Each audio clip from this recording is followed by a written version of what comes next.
हमारे साथ मौजूद हैं, गाज़ियाबाद से सांसद हैं अतुल गर्ग जी। आप सभी इनको जानते होंगे। और सबसे पहला मेरा सवाल आपसे ये है कि इस बार बीजेपी की तरफ से आप पर भरोसा जताया गया, तो योगी जी का जो सपना है उत्तर प्रदेश को लेकर, गाज़ियाबाद भी उसमें एक ज़िला है, उसका उस माला का एक मोती है जिसकी जिम्मेदारी आपके कंधों पर है। तो कैसे आप देखते हैं कि आने वाले समय में यूपी इसी रफ्तार से विकास करेगा जो 10 सालों में उसकी छवि बदली है? आपकी क्या भागीदारी रहेगी, क्या रोड मैप रहेगा? देखिए, जो सांसद होता है वो प्रदेश और जो देश है उसके बीच की एक कड़ी है, केंद्र सरकार के और राज्य सरकार के बीच की एक कड़ी है। मुख्य काम तो यह है कि भाई केंद्र सरकार का जो गठन होता है वो जो सांसद के द्वारा उस सांसद की उसमें भूमिका होती है।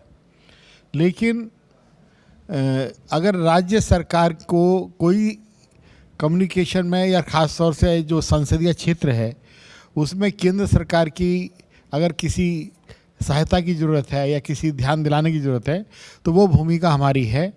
और गाज़ियाबाद क्योंकि दिल्ली से बिल्कुल लगा हुआ एक क्षेत्र है तो लोगों की कल्पना वो दिल्ली से कंपैरिजन होता है रोज़। दिल्ली और गाज़ियाबाद के बीच में अगर कोई कमी रहती है तो लोगों को वो अखरती है। तो दिल्ली जैसा गाज़ियाबाद हो और गाज़ियाबाद की जो अपनी खूबियां हैं उसके अतिरिक्त दिल्ली जैसी सुविधाएं यहाँ हो, इसके लिए हम लोग प्रयासरत रहेंगे। जी, और मेरा अगला सवाल आपसे है कि गाज़ियाबाद क्षेत्र में ज़्यादातर अधिकांश वो जनता है जिनकी आर्थिक स्थिति बहुत ज़्यादा अच्छी नहीं है, तो उनकी बहुत ज़्यादा अपेक्षाएं भी होती हैं। तो उन अपेक्षाओं पे खरा उतरने के लिए आप क्या कुछ कदम उठाएंगे?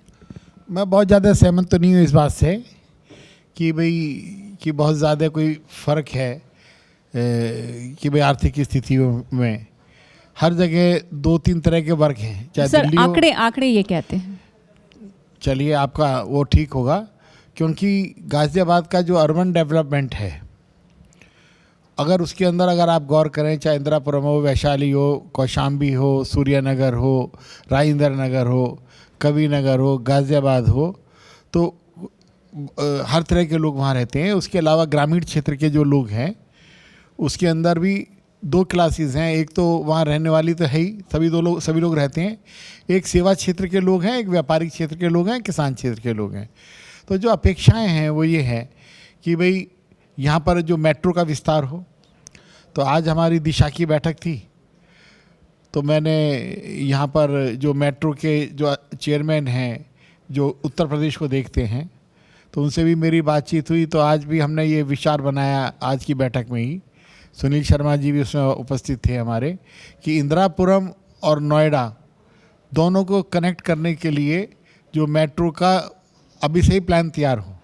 तो उस पर सबकी सहमति बनी है। वो प्लान हमारा, उस पर काम हमारा शुरू होगा। ये आपने देख ही लिया है कि भाई बीजेपी सरकार आने के बाद दिल्ली से पूरा का पूरा एक जो NH9 है वो 16 लेन का हो गया है। ठीक है, यहाँ पर जो हॉस्पिटल्स हैं गाज़ियाबाद के अंदर, तो इस जो कोरोना काल था तो अभी तक एक ट्रेंड ये था कि गाज़ियाबाद के लोग बीमार होने पर दिल्ली के अस्पतालों में जाते थे। जी, यदि आप हमारे यहाँ के अस्पतालों का सर्वे करें तो यहाँ के डॉक्टरों पर, यहाँ के हॉस्पिटल पर, यहाँ की सर्विसेज पर दिल्ली वालों की वजह से हमें ज़्यादा दिक्कत हुई। मतलब दिल्ली के लोग बहुत आए हमारे हॉस्पिटलों में। और अभी भी अगर आप गौर करेंगे तो चाहे यहाँ पर कैलाश हॉस्पिटल हो, चाहे यहाँ पर और भी बहुत सारे हॉस्पिटल्स हैं, तो सब जगह दिल्ली के लोग आपको हमेशा ज़्यादा मिलेंगे। तो हम लोग दिल्ली और गाज़ियाबाद और यूपी के जो सराउंडिंग एरियाज़ के जो लोग हैं, हम लोगों के यहाँ बीजेपी सरकार आने के बाद काफ़ी तरक्की हुई है। जी, आपसे पहले जनरल VK साहब का संसदीय क्षेत्र रहा ये, और लोगों की अपेक्षाएं उनसे बहुत ज़्यादा बढ़ गई, लोगों का बहुत स्नेह भी उन्हें मिला। तो आप इसे एक चुनौती के तौर पर देखते हैं कि जो अपेक्षाएं जनता उनसे रखती थी अब वो जिम्मेदारी आपके कंधों पर है, या फिर आपकी क्या कुछ रोड मैप है, किस तरह की योजनाओं को आप कार्यान्वित करने जा रहे हैं गाज़ियाबाद के हित के लिए? देखिए, चाहे जनरल साहब हों चाहे हम एक रिले वॉकिंग पे हैं। मैं रेस तो नहीं कह रहा हूँ, वैसे रिले रेस होती है ना, तो एक बैटन के अगर जनरल साहब के हाथ में थी तो वो अब किसी दूसरे काम में लग गए तो वो बैटन मेरे को छोड़ गए।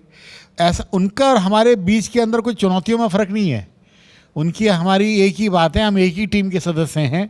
वो सीनियर है, मैं जूनियर हूँ, भाई इससे ज़्यादा कोई फ़र्क नहीं है।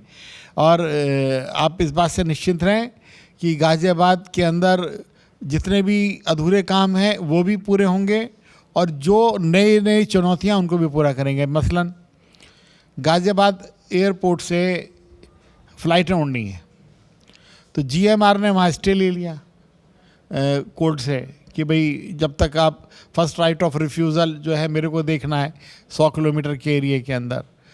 तो अब मेरी बात हुई है जो हमारे एविएशन जो चेयरमैन हैं, उन्होंने कहा हम कोई रास्ता निकाल रहे हैं और बहुत जल्दी हम कोशिश करेंगे कि वहाँ से फ़्लाइट उड़नी शुरू हो जाए।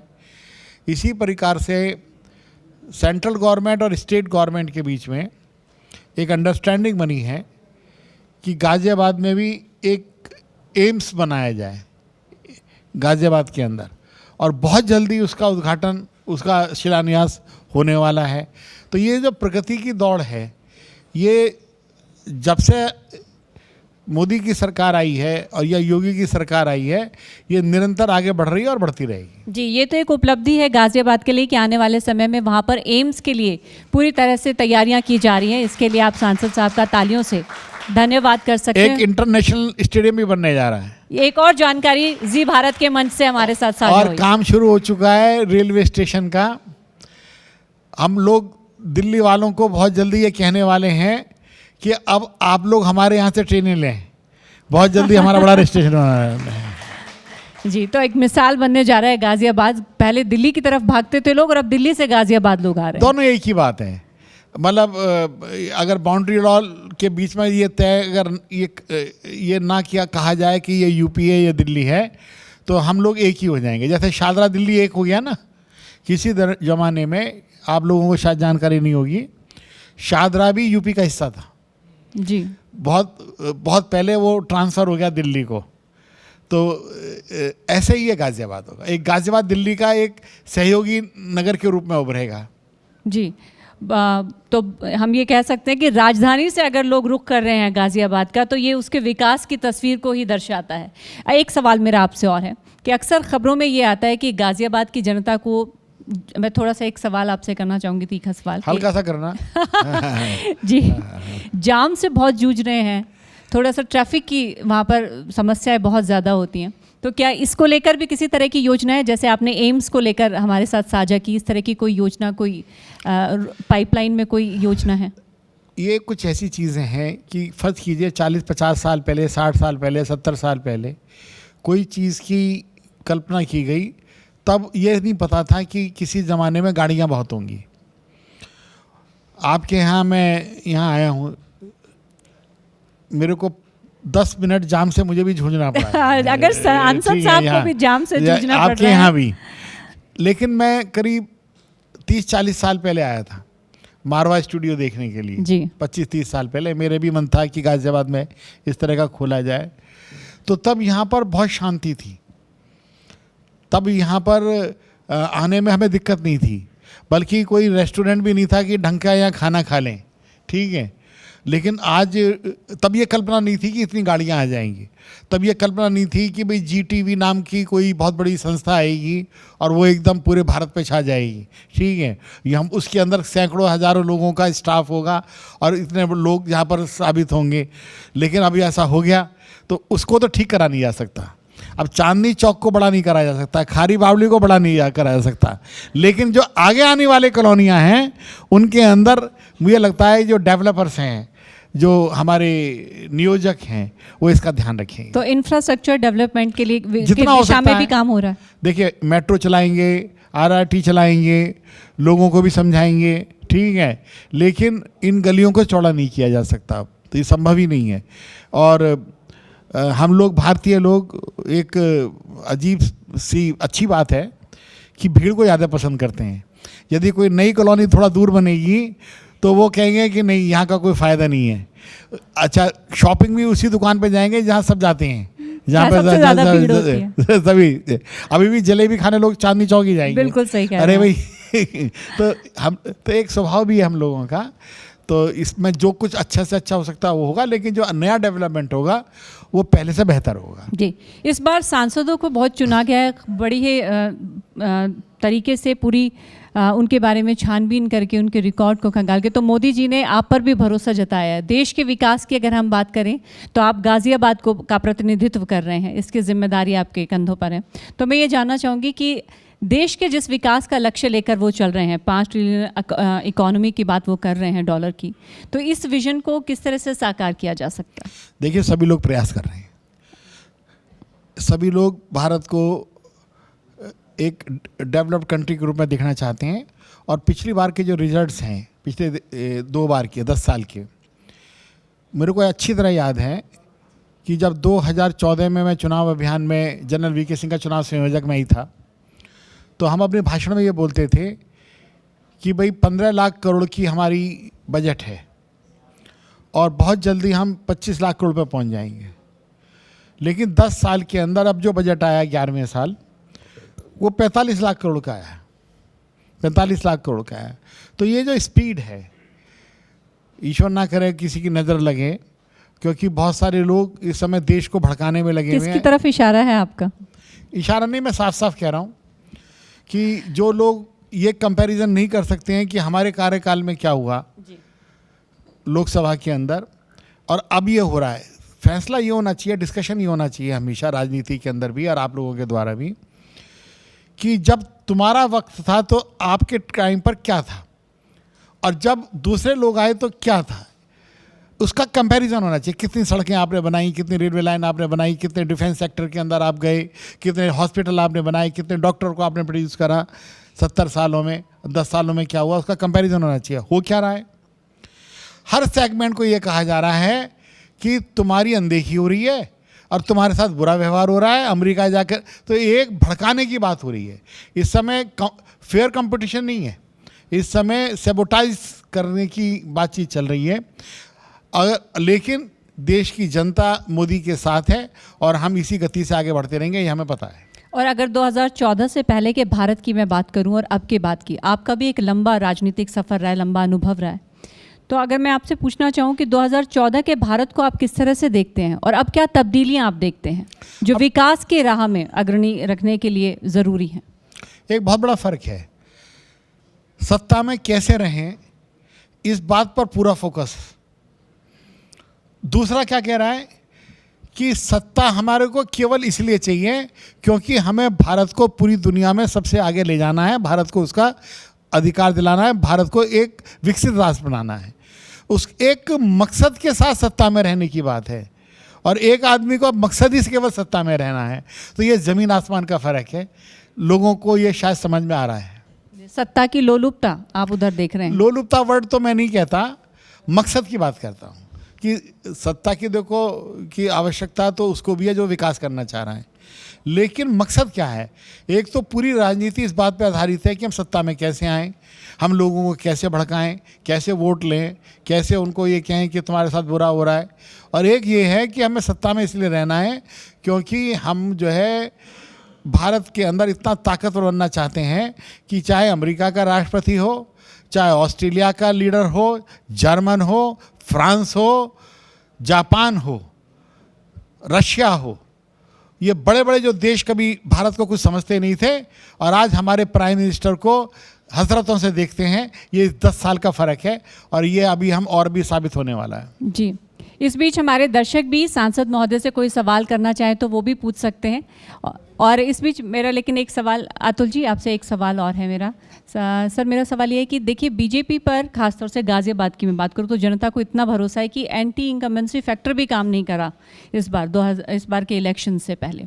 तो आप मानते हैं कि जनता को कितना भरोसा है कि अगर हमारे विकास की राह में कोई पार्टी साथ देगी तो वो बीजेपी है और उनके सांसद ही उनके हित की बात सोचते हैं?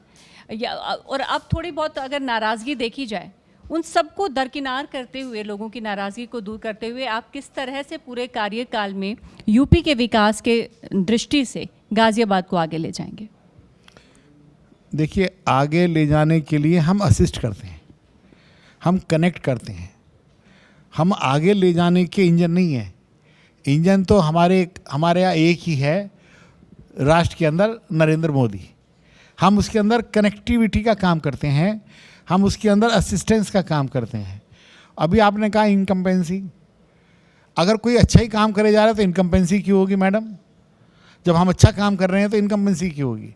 हाँ, लोगों को भड़का करके और लोगों को भ्रमित करके, देखिए 2019 में जितना वोट बीजेपी को तब मिला था, तो उसके अंदर संविधान खतरे में है, संविधान को बदल दिया जाएगा, आरक्षण खत्म कर दिया जाएगा, जात बरादरी के ऊपर इलेक्शन किया गया, उसके बाद भी कुल 2.5% का नुकसान हुआ, केवल 2.5% वोट का। वो वोट जो बसपा को मिलना चाहिए था, या वो वोट जो हमारे साथ था, वो कांग्रेस में जाने के बाद भी 2.5% का केवल नुकसान है। तो इसका मतलब इनकम्पेंसी कहीं नहीं है, एक डिवीज़न जरूर करने में वो कामयाब हुए। और अब इसको मैं इतना ही कहूँगा कि जो ये स्पीड है, आप दुआ कीजिए देश की जनता सच्चाई के साथ रहे और आशीर्वाद देती रहे, तो मेरे को लगता है कि मेरी उम्र में तो नहीं, पर आपकी उम्र में हम विकसित भारत बन जाएंगे। जी, कोई दर्शक की तरफ से कोई सवाल करना चाहेगा सांसद महोदय से? हाथ उठाएं। जी गर्ग साहब, गाजियाबाद की काफ़ी पुरानी पृष्ठभूमि है, इतिहास है, और 1857 के इतिहास से भी जुड़ा हुआ है। तो ये पूरी जो पृष्ठभूमि है और जो आसपास की जो ज़मीन है, यहाँ का जो वो ऐतिहासिक सारा संस्कार है एक तरह से, तो उसके संरक्षण के लिए कुछ आप केंद्र सरकार के फंड से या सांसद फंड से कुछ यहाँ करने वाले हैं क्या? देखिए, पहली बात तो ये बताऊं कि फंड्स की कोई कमी कहीं भी किसी भी मैटर पे नहीं है। अगर कोई कमी हो सकती है तो हम लोगों की ये हो सकती है कि शायद हमारी कोई कल्पनाशीलता में कोई कमी रह गई हो, हमारे माइंड में कोई आइडिया नहीं आ रहा हो। लेकिन आज आपकी GTV की कृपा से मेरा आपसे परिचय हो गया है, तो मैं आपके घर आऊँगा और आपसे मैं पूछूंगा कि 1857 की जो लड़ाई हिंडन के तट पे हुई थी, तो वहाँ पे एक शहीदी स्मारक तो खैर बना हुआ है, फिर भी आप मेरे को गाइड करेंगे, दिशा निर्देशित करेंगे। आपके जो सपने हैं और जो आपका विचार है, जो आपका सुझाव है, इसमें ना तो पैसे की कमी होने दी जाएगी और ना ही किसी कार्यक्रम को कोई कोताही बरती जाएगी। ये मेरा आपसे वायदा है। और कोई सवाल? जी, सवाल पूछिए। सवाल नहीं मैडम, मैं माननीय सांसद जी को धन्यवाद देना चाहता हूँ, उनका आभार प्रकट करना चाहता हूँ कि आज जो इन्होंने सेक्टर 62 से इंदिरापुरम को मेट्रो रेल का जो प्रोजेक्ट के लिए मतलब साइन किया है और डिस्कशन किया है, उसको आगे बढ़ाएं। आपका बहुत बहुत धन्यवाद। जब से सांसद बनाऊं पहली बार किसी ने धन्यवाद दिया। धन्यवाद के लिए धन्यवाद। डे टू डे ये क्वेश्चन आता है ना इंदिरापुरम में कि भाई इसको मेट्रो कब आ रही है, ये सब ना, तो रात भी मेरे साथ यही क्वेश्चन था कि हम मेट्रो आनी चाहिए। जी, आज तो इनका जवाब तो सांसद सर जब ने दिया है कि आ रही है कि एक कैटलिस्ट की जरूरत होती है, एक शुरुआत करने की जरूरत होती है। GDA के सामने ये समस्या थी या कि भाई मेट्रो का जो पैसा है वो कौन देगा, ठीक है। तो मैंने 1984 में 80 में लगभग उसी पीरियड के अंदर नेशनल कैपिटल रीजन एक एक्ट पास हुआ है। उसके अंदर गाज़ियाबाद का या यूपी दिल्ली के आसपास का 40 किलोमीटर का जो एरिया है, उसकी जो फंडिंग है, उसके लिए उन्होंने प्रोविज़न कर रखा है लोन देने का कि 20 साल के लिए लोन मिलेगा। तो ये सवाल भी मैंने आज नोट करा दिया DM साहब को, VC साहब को, वहाँ पर सबको, कि भाई आप इसका प्रोग्राम बनाइए, इसका प्रोजेक्ट बनाइए, और हम NCR बोर्ड से या उनकी रिकमेंडेशन से हम, अगर सरकार हमें फंडिंग नहीं भी करेगी तो हम लोन ले लेंगे, ठीक है। और 20 साल का लोन लेंगे। उम्र मेरी तो 67 हो गई है, भैया आगे वाला जाने का बात खत्म हुई, काम तुम्हारा कर रहे हैं। यार ये काट देना। नोएडा एक्सटेंशन भी जाएगी क्या मेट्रो? एक निजी सवाल कर लेते हैं आपसे। देखो, ये वेन्स की तरह है, जैसे शरीर में हमारे नाड़ियां हैं, तो जैसे बॉम्बे है, बॉम्बे में अब से 60 साल पहले वो चली वहाँ की लोकल ट्रेन, धीरे धीरे धीरे धीरे करके वो शरीर में जैसे नसें हैं ऐसे ही उसने पूरे बम्बई में काम कर लिया। तो ये एक आवश्यकता है। जैसे आज बिजली की ज़रूरत है, जैसे आज सड़कों की ज़रूरत है, ऐसे ही ये मेट्रो, चाहे वो आरआरटी के रूप में आए, चाहे वो मेट्रो के रूप में आए, वो मेरे और आपके कहने से रुकनी नहीं है। अगर ये जो ट्रांसपोर्टेशन अगर फ्रीक्वेंट नहीं होगी और सस्ती नहीं होगी तो ये विकास भी नहीं होगा। इसको, मेट्रो को तो नोएडा तक भी जाना ही पड़ेगा और उसके आगे भी जाना पड़ेगा, जाना ही। सो एक सवाल जैसे है कि मतलब आप एक पार्ट हैं इंडियन मतलब पॉलिटिक्स का, तो क्या हम कभी अपने भारत को मतलब एक जातिवाद के बिना जो इलेक्शन होते हैं इस रूप में देख पाएंगे? आपने बहुत दर्द भरा सवाल पूछा है। समझ हम हंसते हैं पर बहुत दुख है कि आज़ादी के 75 साल के बाद से खुल करके बेशर्मी के साथ पॉलिटिशियंस ये कह रहे हैं कि इस जाति के साथ अच्छा हो रहा है, उस जाति के साथ बुरा हो रहा है। कौन लोग हैं वो जो इस तरह की बात सुन करके उनसे प्रभावित हो रहे हैं? गलती उनकी है। कौन लोग हैं वो ये जो अखिलेश यादव जी ये कहते हैं कि जो एसडीएम, डीएम और एसएसपी की जो नियुक्ति है वो भी जाति के हिसाब से होनी चाहिए। कोई लोग प्रभावित तो हो रहे होंगे उनसे, जो लोग कह रहे हैं। एक बात तय है 100% कि जो लोग जातिवाद की बात करते हैं उन्हें पक्का पता है कि ये ठीक नहीं है, पर उनको ये भी पक्का पता है कि इस बात से मेरे को फ़ायदा होगा राजनीतिक तौर से, ये इसलिए उठाई जाती है। तो ये सवाल पॉलिटिशियन से नहीं होना चाहिए, ये सवाल जनता से होना चाहिए जो जातिवाद से प्रभावित होती है। बिल्कुल। अब मेरा आखिरी सवाल आपसे ये है अतुल जी कि जी भारत ये मंच है जहाँ पर आज हम भारत की बात कर रहे हैं, भारत के विकास की बात कर रहे हैं, यूपी के विकास की बात कर रहे हैं। चलते चलते मैं आपसे जी भारत के लिए कुछ लाइनें चाहूँगी। जी भारत हमारा चैनल। भाई बहुत अच्छी बात है, मेरे जैसे आदमी को बुलाया जिसे कोई सर, जानता क्या भी बात नहीं कर है, उसी है। और बहुत बहुत धन्यवाद। मैं अपनी वाइफ को कहूँगा कि आज टेलीविज़न देखना, मैं टेलीविज़न पे आया था। ठीक है। और आप लोगों ने इस तरह के जो ढके छुपे और ऐसे लोग हैं जो लोकप्रिय नहीं हैं, उनको भी इतने बड़े मंच पे बुलाया है, तो इससे अच्छा जी भारत और क्या हो सकता है। बहुत बहुत धन्यवाद।